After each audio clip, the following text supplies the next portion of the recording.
This is the longest SCX24 you can get. Will it survive my indoor setup? Let's unbox and see.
So this is an actual ready-to-run crawler, meaning it has everything you need inside of the box. It also has oil-filled shocks, some cool accessories, really long wheelbase and a really cool body. So should you go ahead and buy it?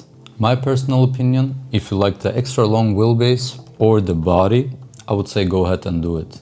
But if not, there are better options. This is almost in the same price range, but it's an absolute beast right out of the box. This is a great alternative. It costs $50 less, and the rest you could spend on upgrades because you're going to do that anyway. If you want more info on this ones, I have videos on those too.